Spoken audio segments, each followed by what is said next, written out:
इस वीडियो में हम आपको कुरान पाक की दो अजीम और बाबरकत सूरतें सुनाने जा रहे हैं, सूरह यासीन और सूरह रहमान। अगर आप इन दोनों सूरतों को सिर्फ एक मरतबा भी दिल से सुन लें तो इंशाअल्लाह अल्लाह आपके बिगड़े हुए काम बनना शुरू हो जाएंगे। दोस्तों, सूरह यासीन को कुरान का दिल कहा जाता है और सूरह रहमान दिलों को सुकून देने वाली सूरत है। ये ऐसी बाबरकत सूरत है कि जिस नेक मकसद के लिए भी सुना जाए अल्लाह के हुक्म से वो मकसद पूरा हो जाता है। जिस घर में इन सूरतों की तिलावत होती है वहाँ बेशुमार बरकतें नाजिल होती हैं और अल्लाह ताला उस घर के लोगों को परेशानियों और मुसीबतों से महफूज रखता है। अगर आप रोज़ाना सूरह यासीन और सूरह रहमान सुनने का मामूल बना लें तो कामयाबी आपका मुक़द्दर बन सकती है। अगर आपको लगता है कि आपके घर या कारोबार पर किसी का नज़र है, रिज़्क़ में तंगी है, तो अपने घर या दुकान में इन सूरतों को चलाएं। इंशाअल्लाह बुरी नज़र, जादू और दिगर मनफी असरात ख़त्म हो जाएंगे और रिज़्क़ में बेपनाह बरकत होगी। याद रखें, इन सूरतों को सिर्फ सुनना है, लेकिन शर्त यह है सुनना शुरू करें तो मुकम्मल सुनें, अधूरा ना छोड़ें। अगर आप कुरान पाक से मोहब्बत करते हैं तो इस वीडियो को अभी लाइक करें। आखिर में दुआ है कि या अल्लाह, जो लोग सूरह यासीन और सूरह रहमान को मुकम्मल सुनते हैं अपनी रहमत से उनकी तमाम परेशानियां दूर फरमा, उनके बिगड़े हुए काम बना दे और उनकी जायज़ हाजात को पूरा फरमा। आमीन। दोस्तों, कमेंट में आमीन ज़रूर लिखें, क्या पता किसकी ज़ुबान से निकली दुआ कबूल हो जाए। आप अपने दिल में नेक मकसद रखकर इन मुबारक सूरतों को सुने। बिस्मिल्लाहिर्रहमानिर्रहीम। यासीन वल क़ुरआनिल हकीम इन्नका लमिनल मुरसलीन अला सिरातिन मुस्तक़ीम तंज़ीलल अज़ीज़िर रहीम लितुंज़िर क़ौमन मा उन्ज़िर आबाउहुम फहुम गाफ़िलून। लक़द हक़्क़ल क़ौलु अला अक्सरिहिम फहुम ला युमिनून। इन्ना जअलना फ़ी अअनाक़िहिम अग़लालन फ़हिय इलल अज़क़ानि फ़हुम मुक़महून। वजअलना मिन बैन अयदीहिम सद्दन वमिन ख़ल्फ़िहिम सद्दन फ़अग़शयनाहुम फ़हुम ला युबसिरून। वसवाउन अलैहिम अअंज़रतहुम अम लम तुंज़िरहुम ला युमिनून। इन्नमा तुंज़िरु मन इत्तबअ अज़्ज़िक्र व ख़शिय अर्रहमान बिलग़ैब फ़बश्शिरहु बिमग़फ़िरतिन व अज्रिन करीम। इन्ना नहनु नुह्यिल मौता व नक्तुबु मा क़द्दमू व आसारहुम व कुल्ल शैइन अहसयनाहु फ़ी इमामिन मुबीन। वضرب لهم مثلا أصحاب القرية إذ جاءها المرسلون إذ أرسلنا إليهم اثنين فكذبوهما فعززنا بثالث فقالوا إنا إليكم مرسلون. قالوا ما أنتم إلا بشر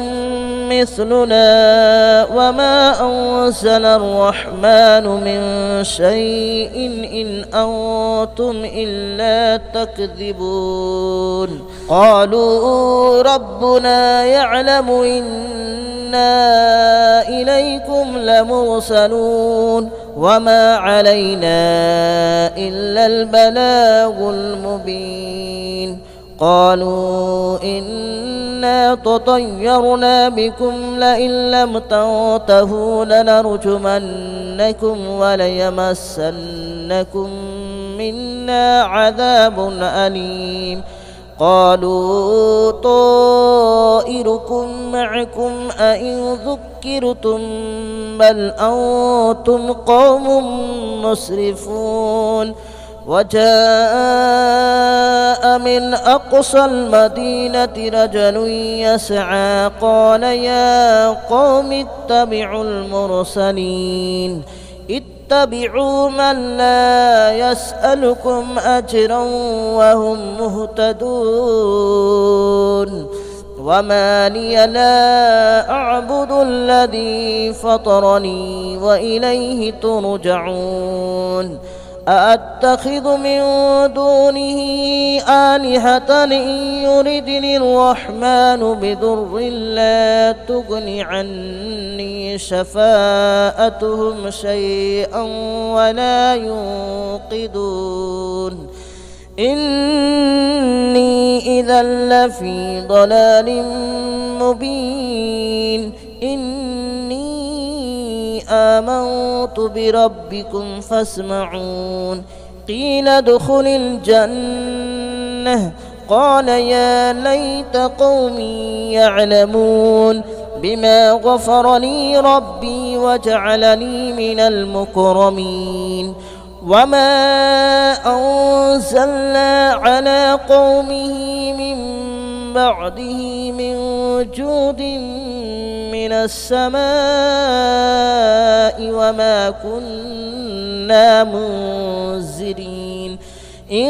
كانت إلا صيحة واحدة فإذا هم خامدون يا حسرة على العباد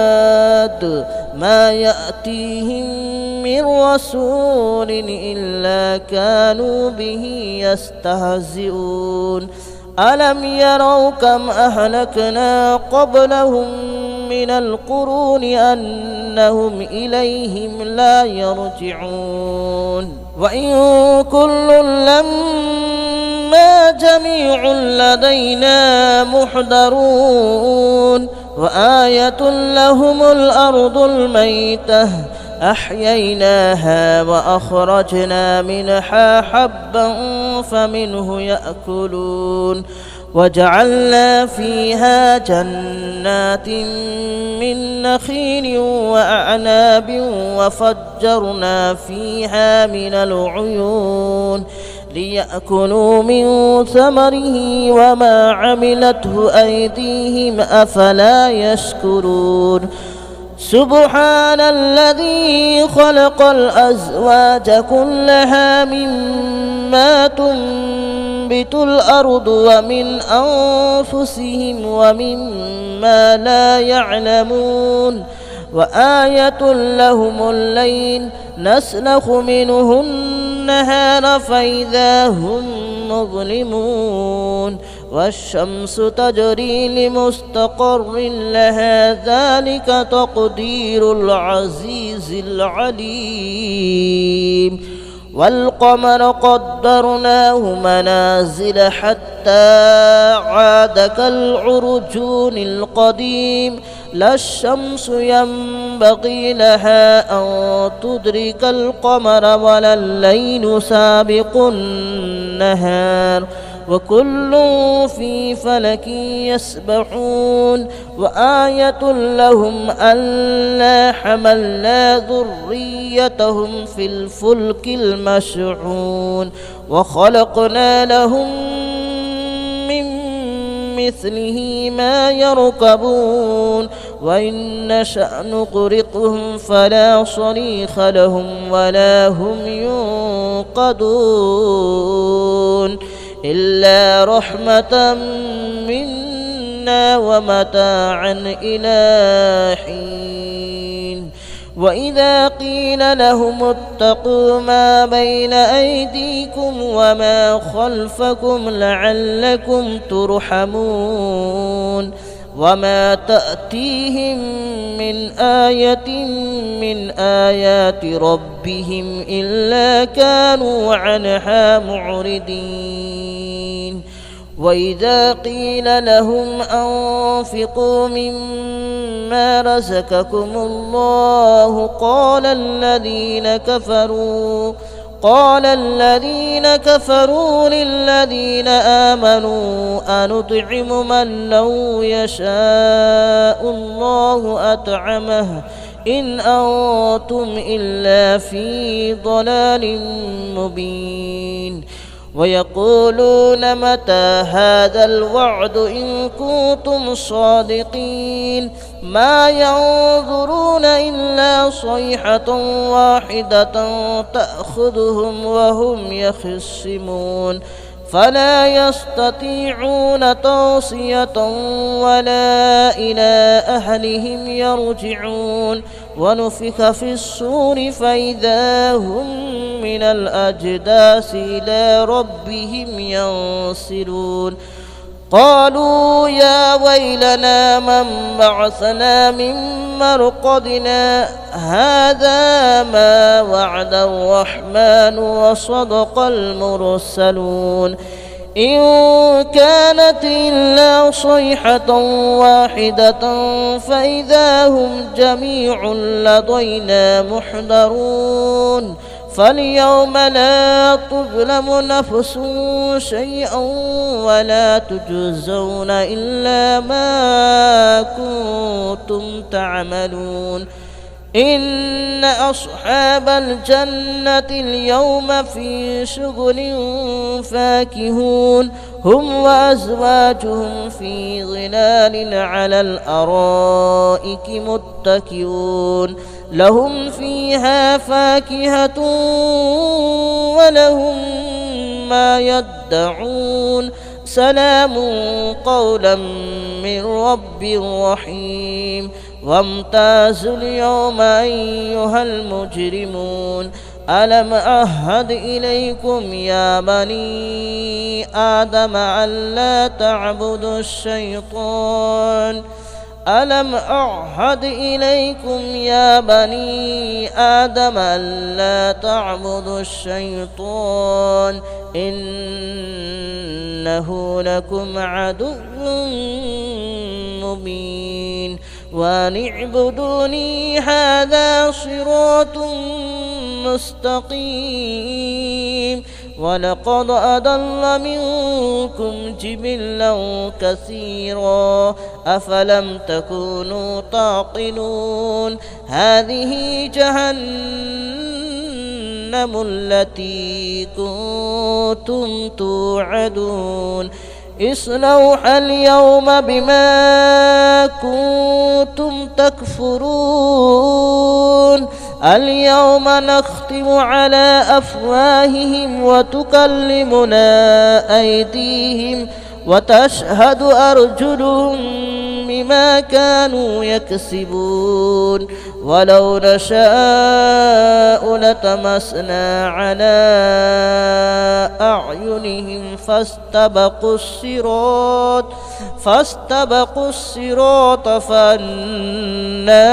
يبصرون ولو نشاء لمسخناهم على مكانتهم فما استطاعوا مضيا ولا يرجعون ومن نعمره ننكسه في الخلق أفلا يعقلون وما علمناه الشعر وما ينبغي له إن هو إلا ذكر وقرآن مبين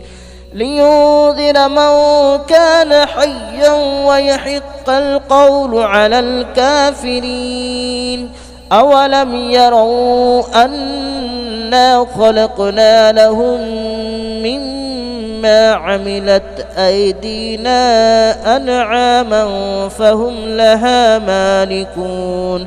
وذللناها لهم فمنها ركوبهم ومنها يأكلون ولهم فيها منافع ومشارب أفلا يشكرون واتخذوا من دون الله آلهة لعلهم ينصرون لا يستطيعون نصرهم وهم لهم جند محضرون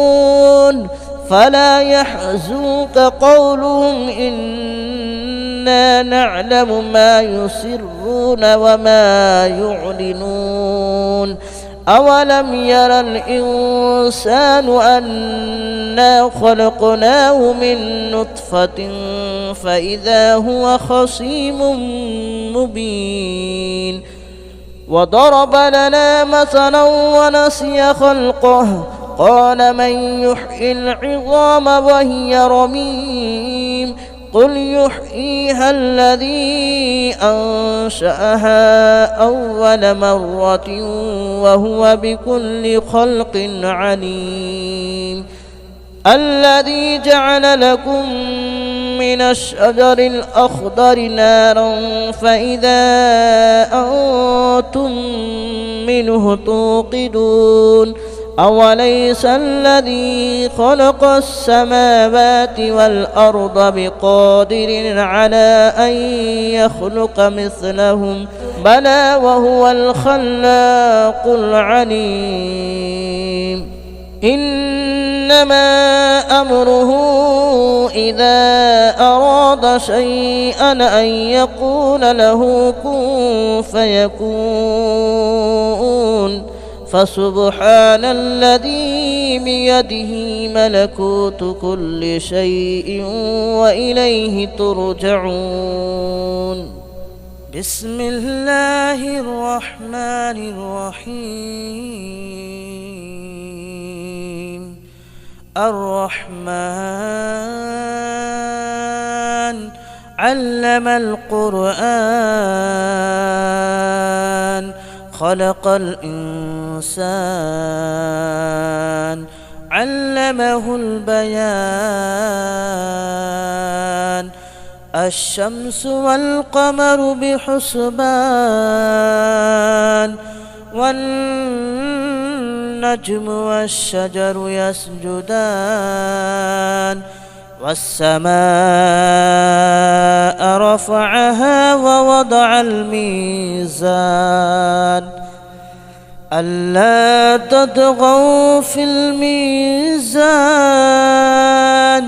وأقيموا الوزن بالقسط ولا تخسروا الميزان والأرض وضعها للأنام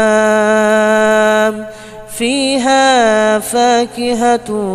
والنخل ذات الأكمام والحب ذو العصف والريحان فبأي آلاء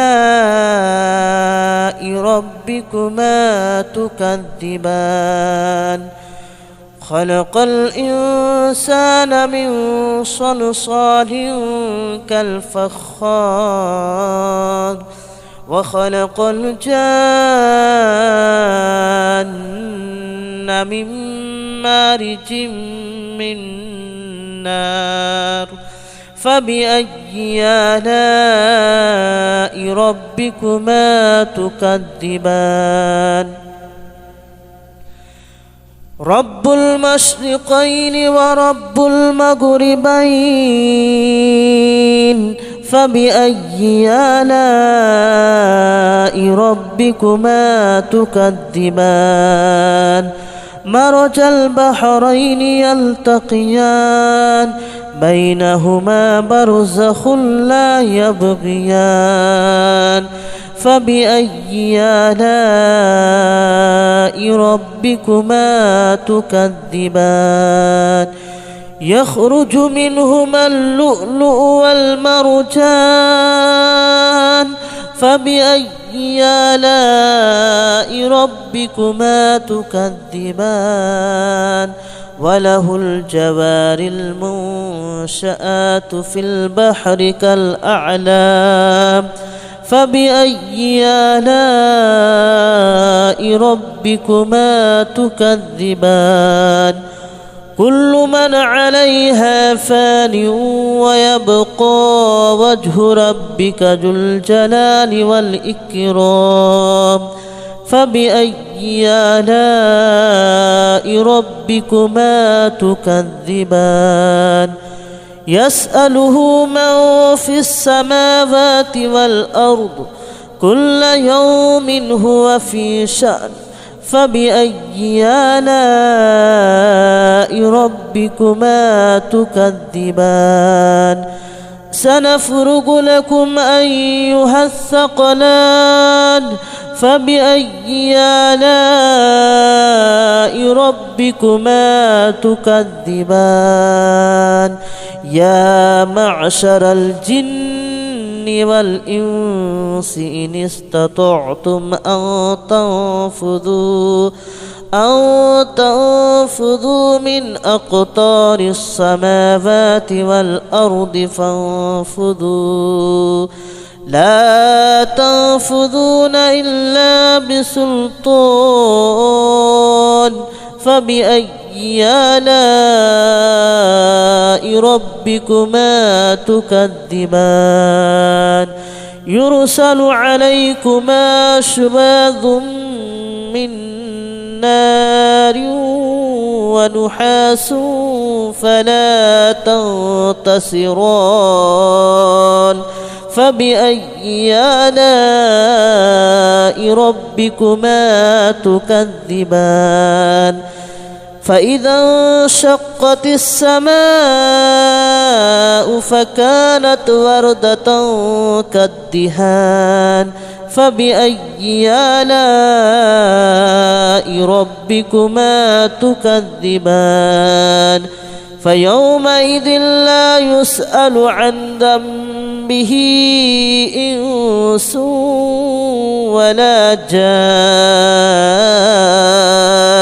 فبأي آلاء ربكما تكذبان يعرف المجرمون بسيماهم فيؤخذ بالنواصي والأقدام فبأي آلاء ربكما تكذبان هذه جهنم التي يكذب بها المجرمون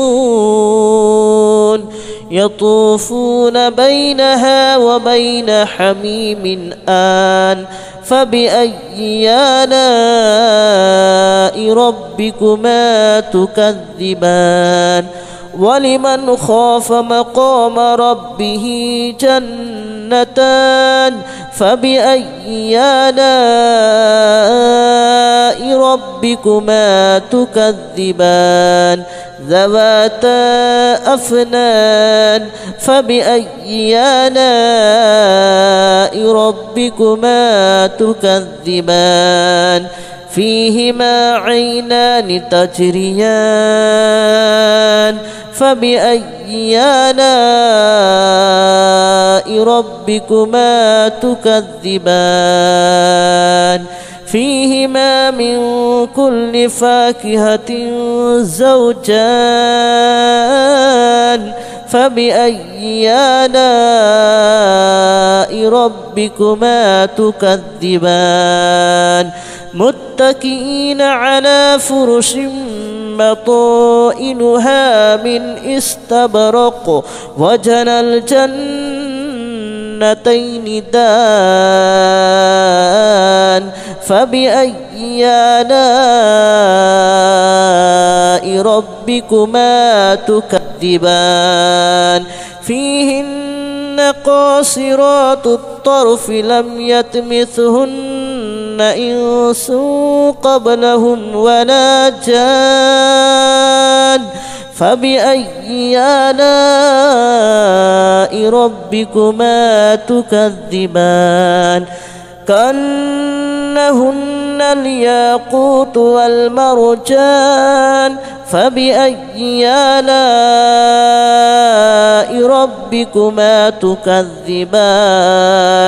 هل جزاء الإحسان إلا الإحسان فبأي آلاء ربكما تكذبان ومن دونهما جنتان فبأي آلاء ربكما تكذبان مدهامتان فبأي آلاء ربكما تكذبان فيهما عينان نضاختان فبأي آلاء ربكما تكذبان فيهما فاكهة ونخل ورمان فبأي آلاء ربكما تكذبان فيهن خيرات حسان فبأي آلاء ربكما تكذبان حور مقصورات في الخيام فبأي آلاء ربكما تكذبان لم يطمثهن إنس قبلهم ولا جان فبأي آلاء ربكما تكذبان متكئين على رفرف خضر وأبقري حسان فبأي آلاء ربكما تكذبان تبارك اسم ربك ذي الجلال والإكرام بسم الله الرحمن الرحيم إذا وقعت الواقعة ليس لوقعتها كاذبة خافضة رافعة إذا رجت الأرض رجا وبست الجبال بسا فكانت هباء منبثا وكنتم أزواجا ثلاثة فأصحاب الميمنة ما أصحاب الميمنة وأصحاب المشأمة ما أصحاب المشأمة والسابقون السابقون أولئك المقربون في جنات النعيم ثلة من الأولين وقليل من الآخرين على سرر موضونة متكئين عليها متقابلين يطوف عليهم ولدان مخلدون بأكواب وأباريق وكأس من معين لا يصدعون عنها ولا ينزفون وفاكهة مما يتخيرون ولحم طير مما ما يشتهون وحور عين كأمثال اللؤلؤ المكنون جزاء بما كانوا يعملون لا يسمعون فيها لغوا ولا تأثيما إلا قليلا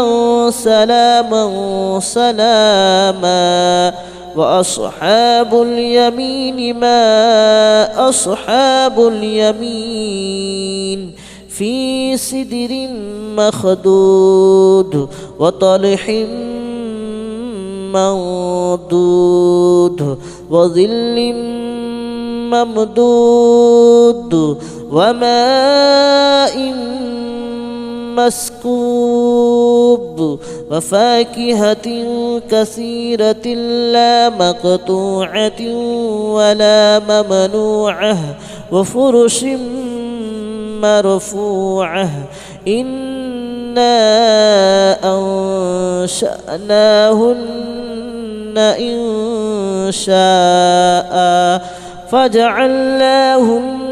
أبكارا عربا أترابا لأصحاب اليمين ثلة من الأولين وثلة من الآخرين وأصحاب الشمال ما أصحاب الشمال في سموم وحميم وظل من يحموم لا بارد ولا كريم إنهم كانوا قبل ذلك مترفين وكانوا يصرون على الحنث العظيم وكانوا يقولون أئذا متنا وكنا ترابا وعظاما أئنا لمبعوثون أو آباؤنا الأولون قل إن الأولين والآخرين لمجموعون إلى ميقات يوم معلوم ثم إنكم أيها الضالون المكذبون لآكلون من شجر من زقوم فمالئون منها البطون فشاربون عليه من الحميم فشاربون شرب الحميم هذا نزلهم يوم الدين نحن خلقناكم فلولا تصدقون أفرأيتم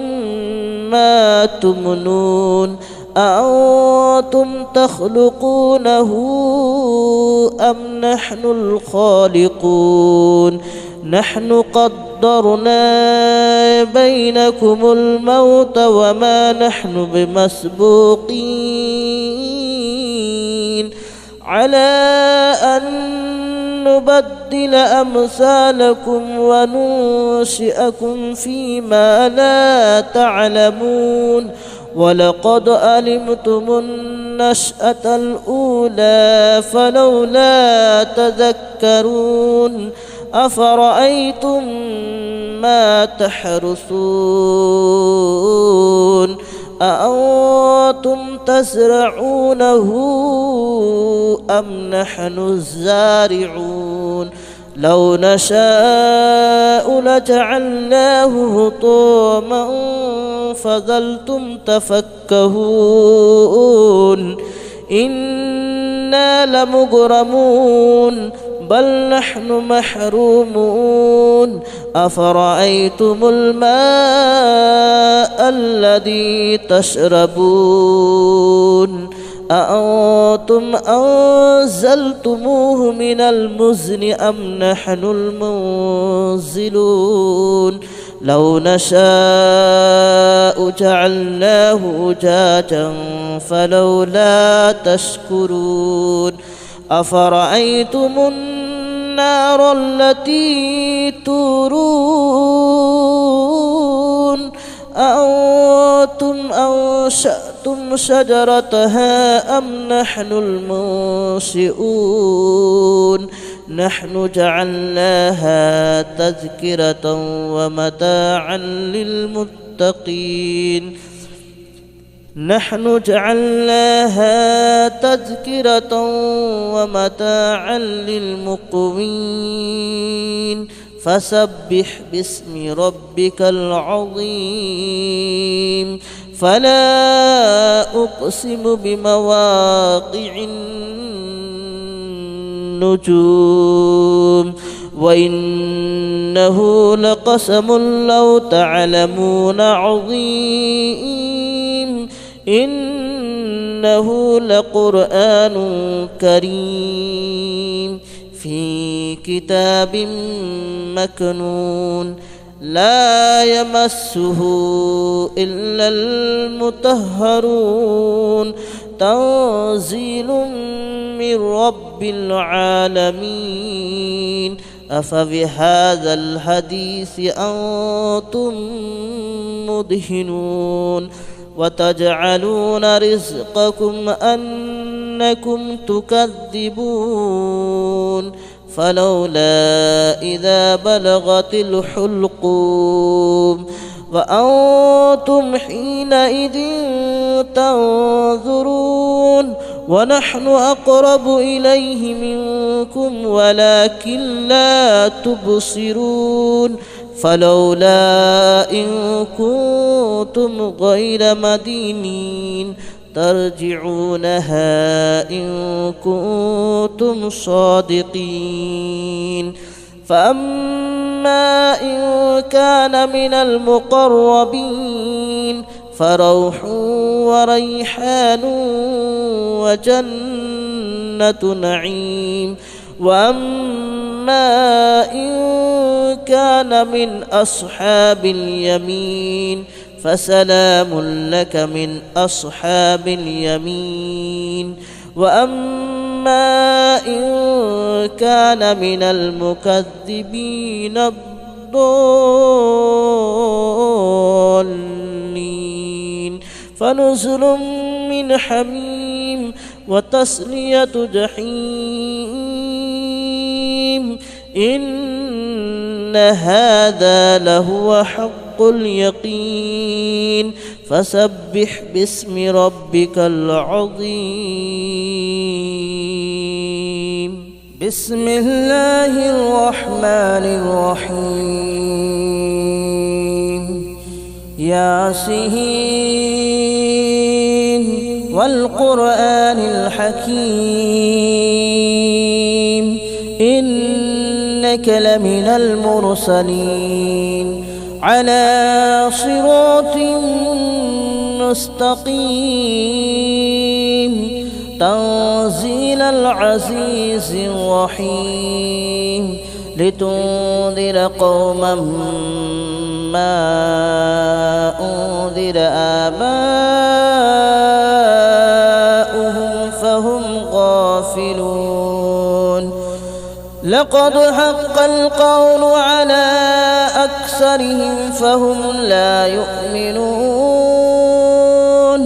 إنا جعلنا في أعناقهم أغلالا فهي إلى الأذقان فهم مقمحون وجعلنا من بين أيديهم سدا ومن خلفهم سدا فأغشيناهم فهم لا يبصرون وسواء عليهم أنذرتهم أم لم تنذرهم لا يؤمنون إنما تنذر من اتبع الذكر وخشي الرحمن بالغيب فبشره بمغفرة وأجر كريم. إنا نحن نحيي الموتى ونكتب ما قدموا وآثارهم وكل شيء أحصيناه في إمام مبين. واضرب لهم مثلا أصحاب القرية إذ جاءها المرسلون إذ أرسلنا إليهم 2 فكذبوهما فعززنا بثالث فقالوا إنا إليكم مرسلون. قالوا ما أنتم إلا بشر مثلنا وما أنزل الرحمن من شيء إن أنتم إلا تكذبون. قالوا ربنا يعلم إنا إليكم لمرسلون وما علينا إلا البلاغ المبين. قالوا إنا تطيرنا بكم لئن لم تنتهوا لنرجمنكم وليمسنكم منا عذاب أليم. قالوا طائركم معكم أئن ذكرتم بل أنتم قوم مسرفون. وجاء من أقصى المدينة رجل يسعى قال يا قوم اتبعوا المرسلين اتبعوا من لا يسألكم أجرا وهم مهتدون. وما لي لا أعبد الذي فطرني وإليه ترجعون. أأتخذ من دونه آلهة إن يردني الرحمن بضر لا تغن عني شفاءتهم شيئا ولا ينقذون. إني إذا لفي ضلال مبين. آمنت بربكم فاسمعون. قيل ادخل الجنة قال يا ليت قومي يعلمون بما غفر لي ربي وجعلني من المكرمين. وما أنزلنا على قومه من بعده من جود من السماء وما كنا منزلين. إن كانت إلا صيحة واحدة فإذا هم خامدون. يا حسرة على العباد ما يأتيهم من رسول إلا كانوا به يستهزئون. ألم يروا كم أهلكنا قبلهم من القرون أنهم إليهم لا يرجعون. وإن كل لما جميع لدينا محضرون. وآية لهم الأرض الميتة أحييناها وأخرجنا منها حبا فمنه يأكلون. وجعلنا فيها جنات من نخيل وأعناب وفجرنا فيها من العيون ليأكلوا من ثمره وما عملته أيديهم أفلا يشكرون. سبحان الذي خلق الأزواج كلها مما تنبت الأرض ومن أنفسهم ومما لا يعلمون. وآية لهم الليل نسلخ منه النهار فإذا هم مظلمون والشمس تجري لمستقر لها ذلك تقدير العزيز العليم والقمر قدرناه منازل حتى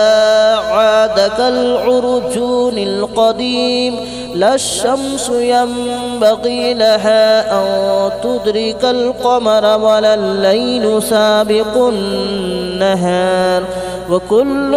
في فلك يسبحون وآية لهم ألا حملنا ذريتهم في الفلك المشحون وخلقنا لهم من مثله ما يركبون وإن نشأ نغرقهم فلا صريخ لهم ولا هم ينقذون إلا رحمة منا ومتاعا إلى حين وإذا قيل لهم اتقوا ما بين أيديكم وما خلفكم لعلكم ترحمون وما تأتيهم من آية من آيات ربهم إلا كانوا عنها معرضين وإذا قيل لهم أنفقوا مما رزقكم الله قال الذين كفروا للذين آمنوا أنطعم من لو يشاء الله أطعمه إن أنتم إلا في ضلال مبين ويقولون متى هذا الوعد إن كنتم صادقين ما ينظرون إلا صيحة واحدة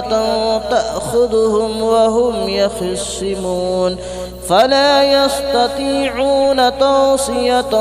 ولا إلى أهلهم يرجعون ونفخ في الصور فإذا هم من الأجداث إلى ربهم ينسلون قالوا يا ويلنا من بعثنا من مرقدنا هذا ما وعد الرحمن وصدق المرسلون إن كانت إلا صيحة واحدة فإذا هم جميع لدينا محضرون فاليوم لا تظلم نفس شيئا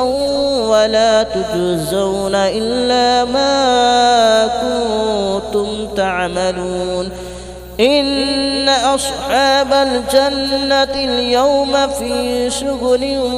فاكهون هم وأزواجهم في ظلال على الأرائك متكئون لهم فيها فاكهة ولهم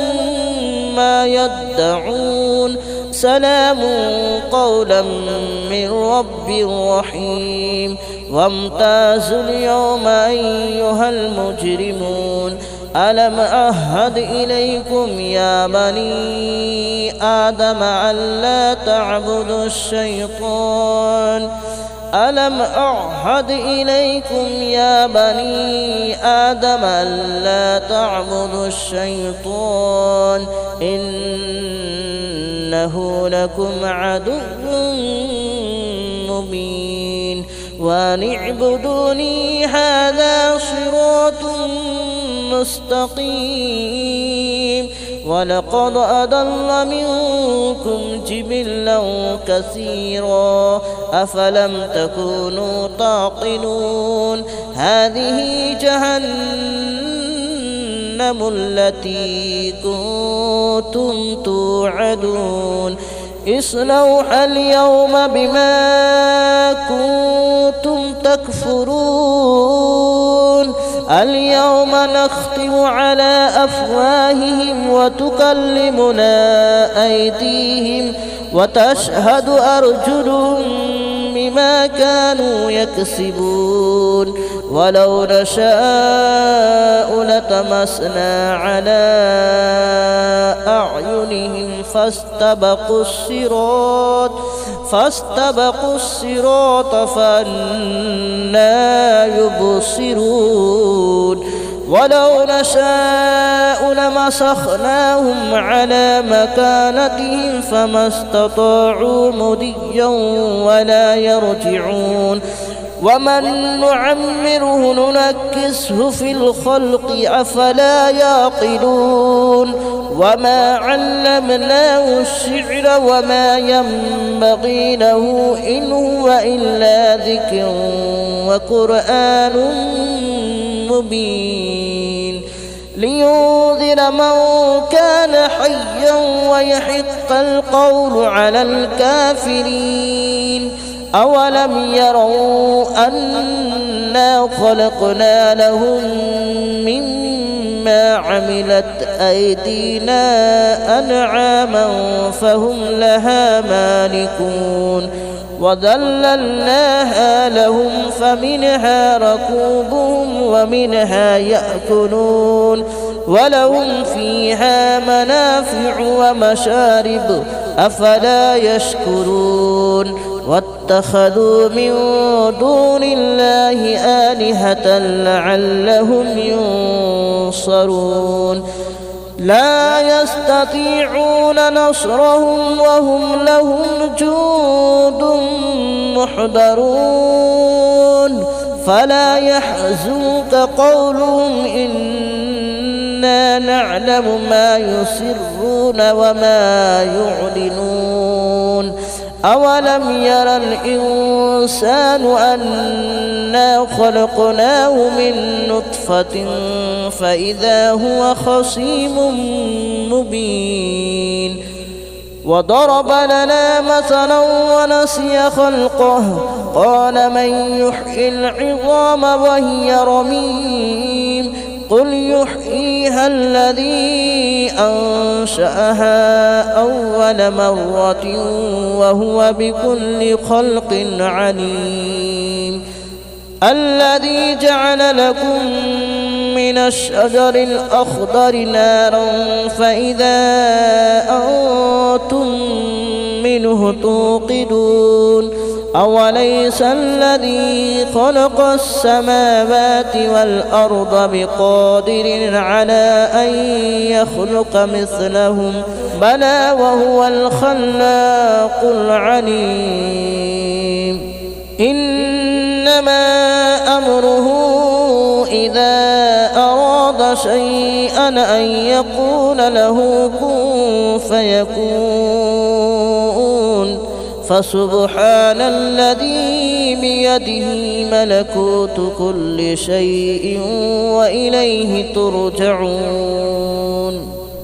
بسم الله الرحمن الرحيم الرحمن علم القرآن خلق الإنسان علمه البيان الشمس والقمر بحسبان والنجم والشجر يسجدان والسماء رفعها ووضع الميزان ألا تطغوا في الميزان وأقيموا الوزن بالقسط ولا تخسروا الميزان والأرض وضعها للأنام فيها فاكهة والنخل ذات الأكمام والحب ذو العصف والريحان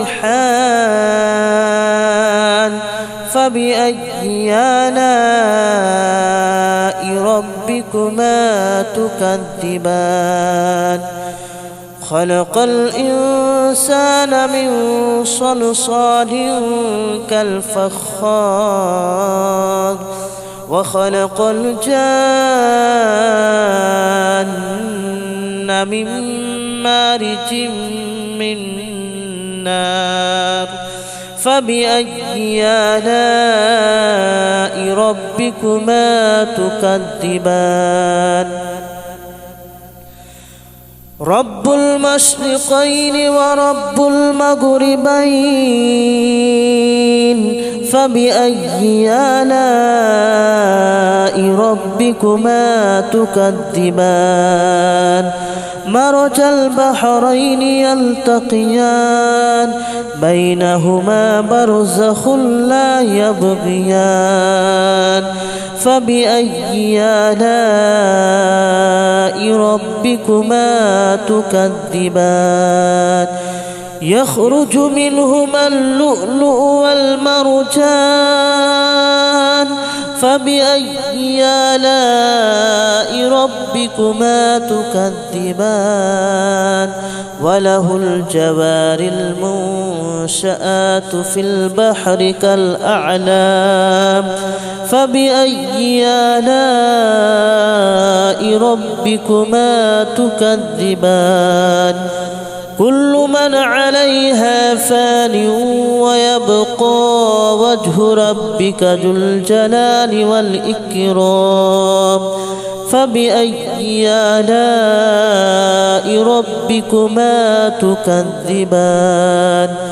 يسأله من في السماوات والأرض كل يوم هو في شأن فبأي آلاء ربكما تكذبان سنفرغ لكم أيها الثقلان فبأي آلاء ربكما تكذبان يا معشر الجن والإنس إن استطعتم أن تنفذوا من أقطار السماوات والأرض فانفذوا لا تنفذون إلا بسلطان فبأي آلاء ربكما تكذبان يرسل عليكما شواظ من نار ونحاس فلا تنتصران فبأي آلاء ربكما تكذبان فإذا انشقت السماء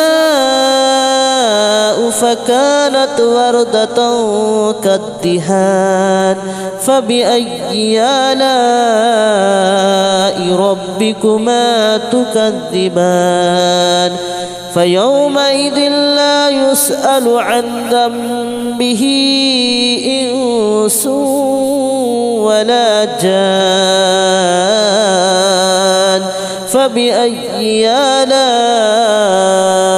ربكما تكذبان يعرف المجرمون بسيماهم فيؤخذ بالنواصي والأقدام فبأي آلاء ربكما تكذبان هذه جهنم التي يكذب بها المجرمون يطوفون بينها وبين حميم آن فبأي آلاء ربكما تكذبان ولمن خاف مقام ربه جنتان فبأي آلاء ربكما تكذبان ذواتا أفنان فبأي آلاء ربكما تكذبان فيهما عينان الرحمن تجريان فبأي آلاء ربكما تكذبان فيهما من كل فاكهة زوجان فبأي آلاء ربكما تكذبان متكئين على فرش بطائنها من استبرق وجنى الجنتين دان فبأي آلاء ربكما تكذبان فيهن قاصرات الطرف لم يطمثهن إنس قبلهم ولا جان فبأي آلاء ربكما تكذبان كأنهن الياقوت والمرجان فبأي آلاء ربكما تكذبان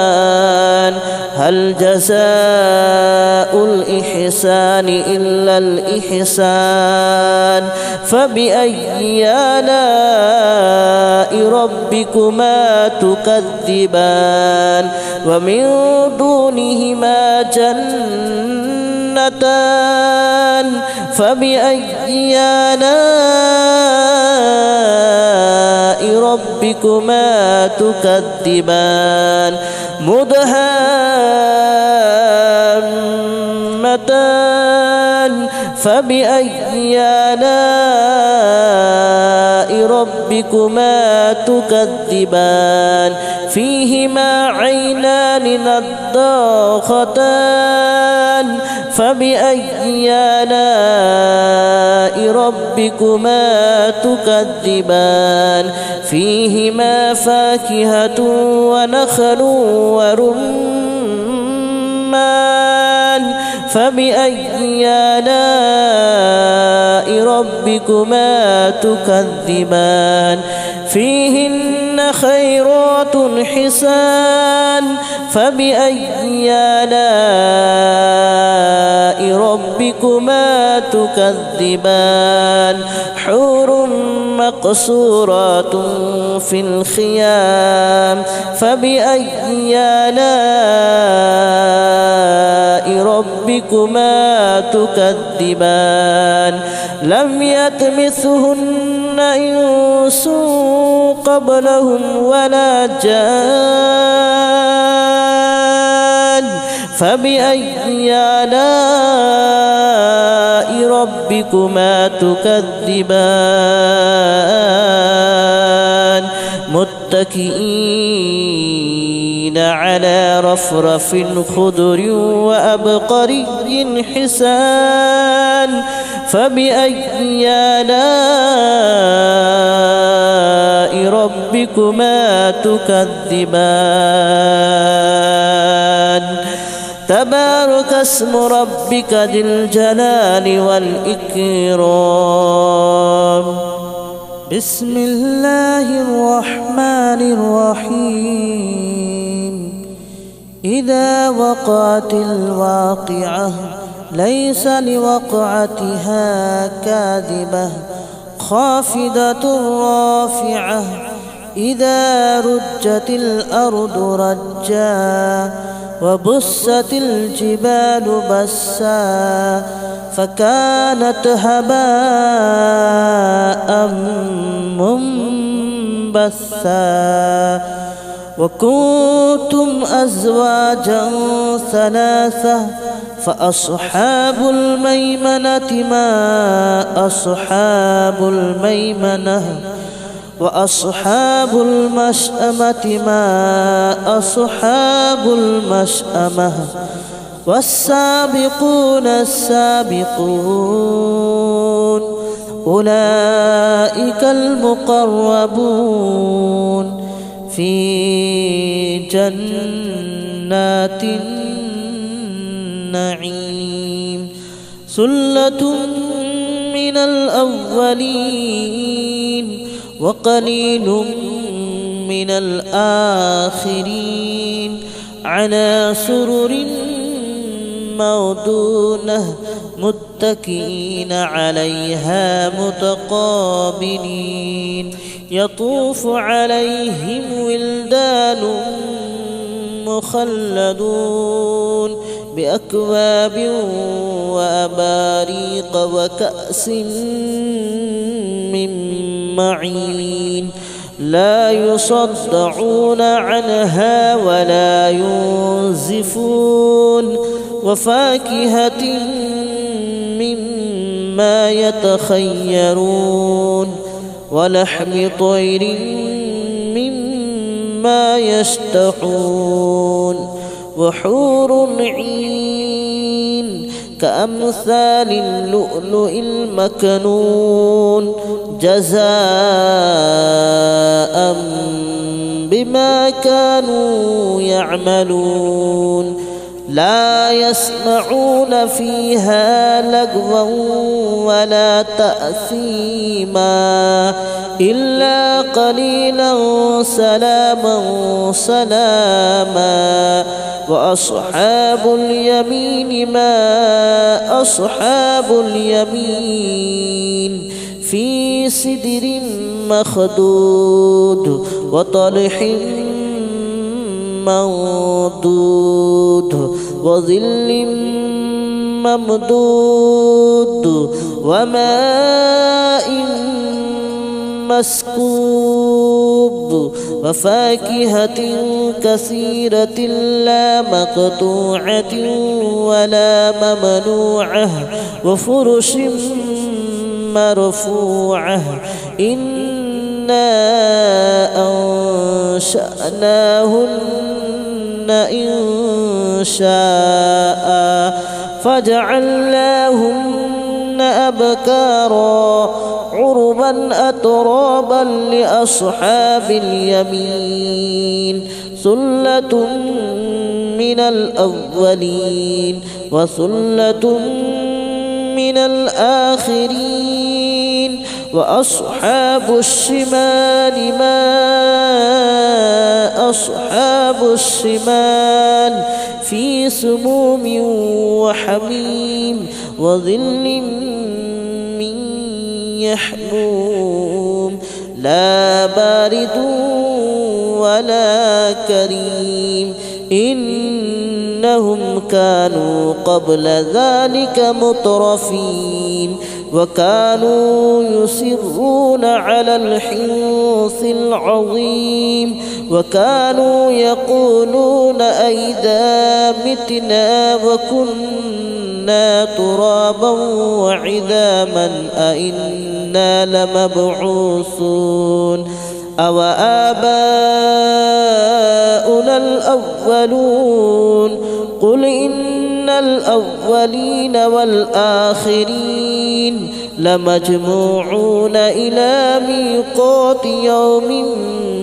معلوم ثم إنكم أيها الضالون المكذبون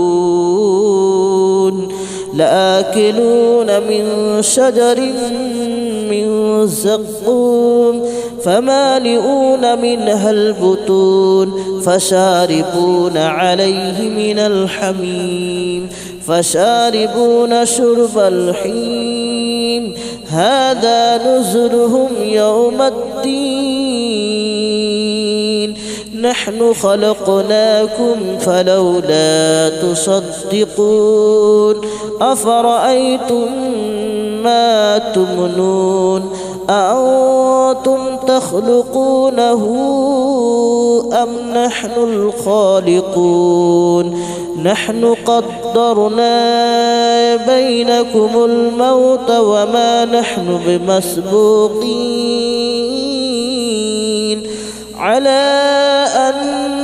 نبدل نستبدل أمثالكم وننشئكم فيما لا تعلمون ولقد علمتم النشأة الأولى فلولا تذكرون أفرأيتم ما تحرثون أأنتم تزرعونه أم نحن الزارعون لو نشاء لجعلناه هطاما فظلتم تفكهون إنا لمغرمون بل نحن محرومون أفرأيتم الماء الذي تشربون أأنتم أنزلتموه من المزن أم نحن المنزلون لو نشاء جعلناه أجاجا فلولا تشكرون أفرأيتم النار التي تورون أأنتم أنشأتم شجرتها أم نحن المنشئون نحن جعلناها تذكرة ومتاعا للمتقين نحن جعلناها تذكرة ومتاعا للمقوين فسبح باسم ربك العظيم فلا أقسم بمواقع النجوم وإنه لقسم لو تعلمون عظيم إنه لقرآن كريم في كتاب مكنون لا يمسه إلا المطهرون تنزيل من رب العالمين أفبهذا الحديث أنتم مدهنون وتجعلون رزقكم أنكم تكذبون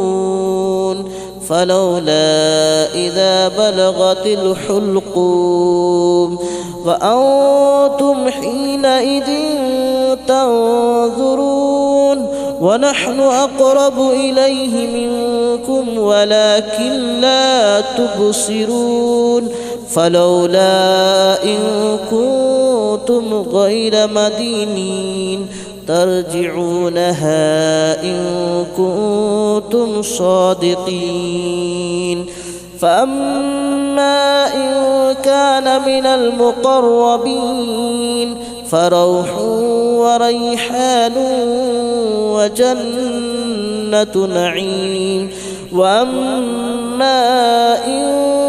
كان من أصحاب اليمين فسلام لك من أصحاب اليمين وأما إن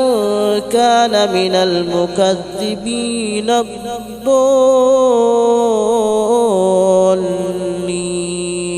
فنزل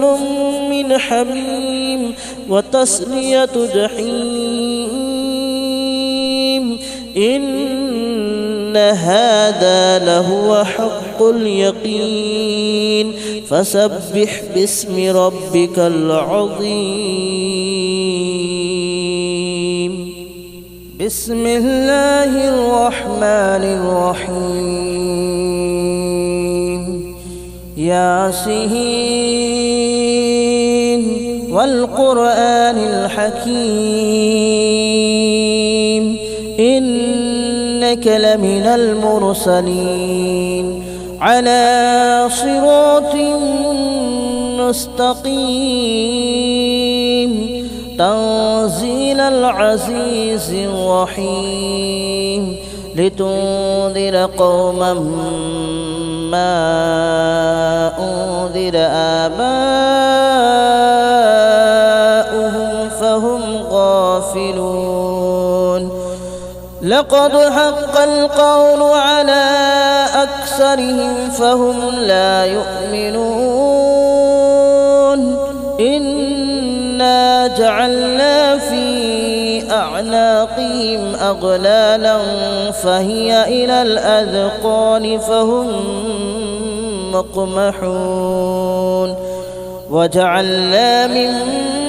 بين أيديهم سدا ومن خلفهم سدا فأغشيناهم فهم لا يبصرون وسواء عليهم أنذرتهم أم لم تنذرهم لا يؤمنون إنما تنذر من اتبع الذكر وخشي الرحمن بالغيب فبشره بمغفرة وأجر كريم إنا نحن نحيي الموتى ونكتب ما قدموا وآثارهم وكل شيء أحصيناه في إمام مبين واضرب لهم مثلا أصحاب القرية إذ جاءها المرسلون إذ أرسلنا إليهم اثنين فكذبوهما فعززنا بثالث فقالوا إنا إليكم مرسلون قالوا ما أنتم إلا بشر مثلنا وما أنزل الرحمن من شيء إن أنتم إلا تكذبون قالوا ربنا يعلم إنا إليكم لمرسلون وما علينا إلا البلاغ المبين قالوا إنا تطيرنا بكم لئن لم تنتهوا لنرجمنكم وليمسنكم منا عذاب أليم قالوا طائركم معكم أئن ذكرتم بل أنتم قوم مسرفون وجاء من أقصى المدينة رجل يسعى قال يا قوم اتبعوا المرسلين اتبعوا من لا يسألكم أجرا وهم مهتدون وما لي لا أعبد الذي فطرني وإليه ترجعون أأتخذ من دونه آلهة إن يردني الرحمن بضر لا تغن عني شفاءتهم شيئا ولا ينقذون إني إذا لفي ضلال مبين آمنت بربكم فاسمعون قيل ادخل الجنة قال يا ليت قومي يعلمون بما غفر لي ربي وجعلني من المكرمين وما أنزلنا على قومه من بعده من جود من السماء وما كنا منزلين إن كانت إلا صيحة واحدة فإذا هم خامدون يا حسرة على العباد ما يأتيهم من رسول إلا كانوا به يستهزئون ألم يروا كم أهلكنا قبلهم من القرون أنهم إليهم لا يرجعون وإن كل لما جميع لدينا محضرون وآية لهم الأرض الميتة أحييناها وأخرجنا منها حبا فمنه يأكلون وجعلنا فيها جنات من نخيل وأعناب وفجرنا فيها من العيون ليأكلوا من ثمره وما عملته أيديهم أفلا يشكرون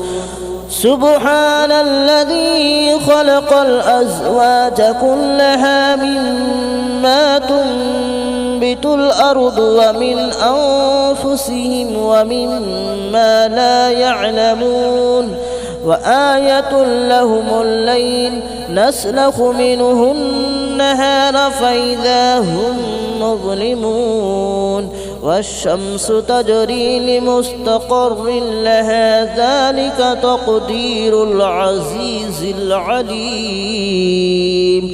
والقمر قدرناه منازل حتى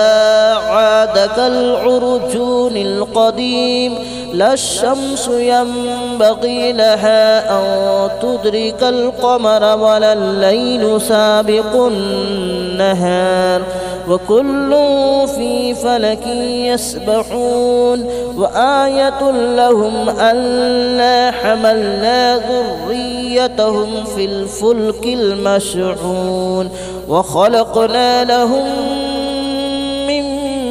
مثله ما يركبون وإن نشأ نغرقهم فلا صريخ لهم ولا هم ينقذون إلا رحمة منا ومتاعا إلى حين وإذا قيل لهم اتقوا ما بين أيديكم وما خلفكم لعلكم ترحمون وما تأتيهم من آية من آيات ربهم إلا كانوا عنها معرضين وإذا قيل لهم أنفقوا مما رزقكم الله قال الذين كفروا للذين آمنوا أنطعم من لو يشاء الله أطعمه إن أنتم إلا في ضلال مبين ويقولون متى هذا الوعد إن كنتم صادقين ما ينظرون إلا صيحة واحدة تأخذهم وهم يخصمون فلا يستطيعون توصية ولا إلى أهلهم يرجعون ونفخ في الصور فإذا هم من الأجداث إلى ربهم ينسلون قالوا يا ويلنا من بعثنا من مرقدنا هذا ما وعد الرحمن وصدق المرسلون إن كانت إلا صيحة واحدة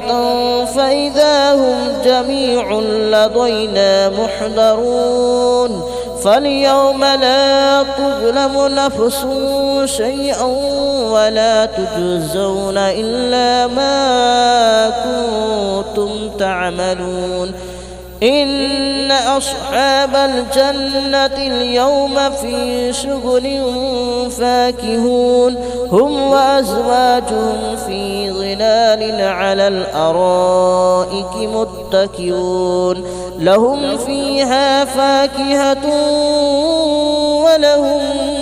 ما يدعون سلام قولا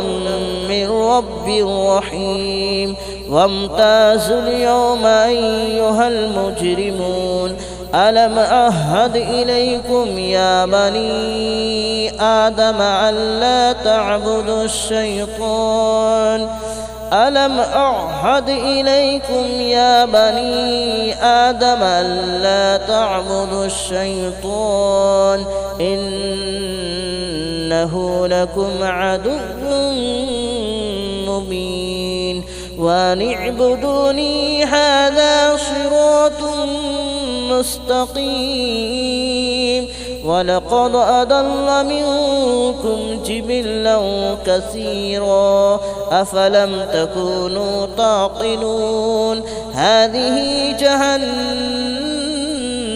التي كنتم توعدون اصلوها اليوم بما كنتم تكفرون اليوم نختم على أفواههم وتكلمنا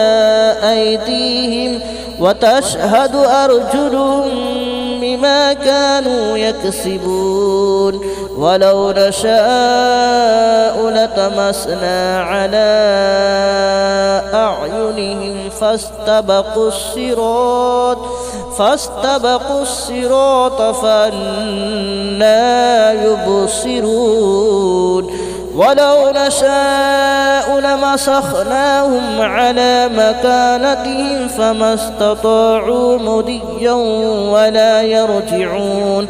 ومن نعمره ننكسه في الخلق أفلا يعقلون وما علمناه الشعر وما ينبغي له إن هو إلا ذكر وقرآن مبين لينذر من كان حيا ويحق القول على الكافرين أولم يروا أنا خلقنا لهم مما عملت أيدينا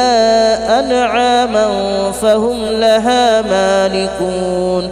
وذللناها لهم فمنها ركوبهم ومنها يأكلون ولهم فيها منافع ومشارب أفلا يشكرون واتخذوا من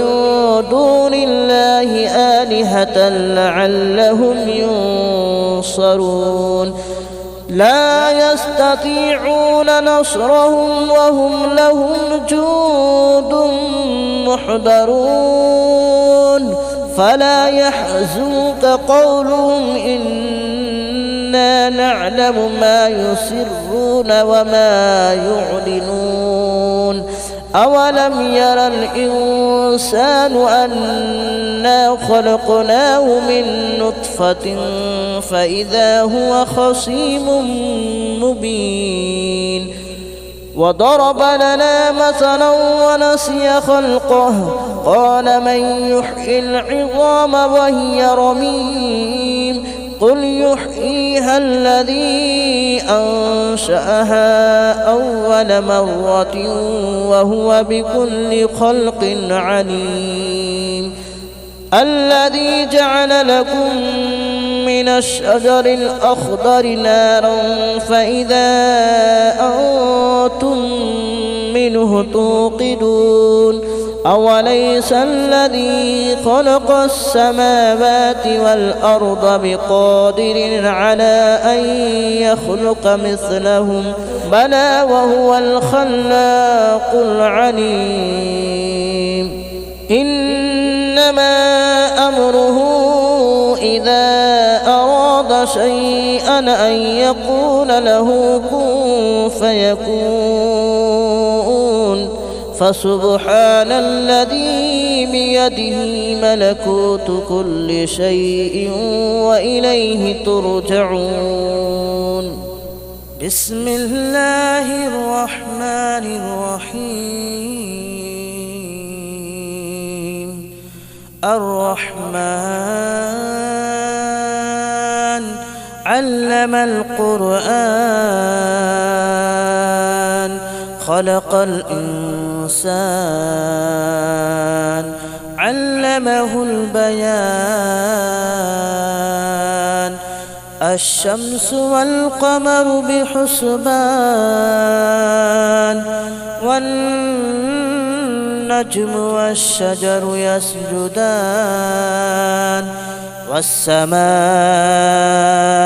رفعها ووضع الميزان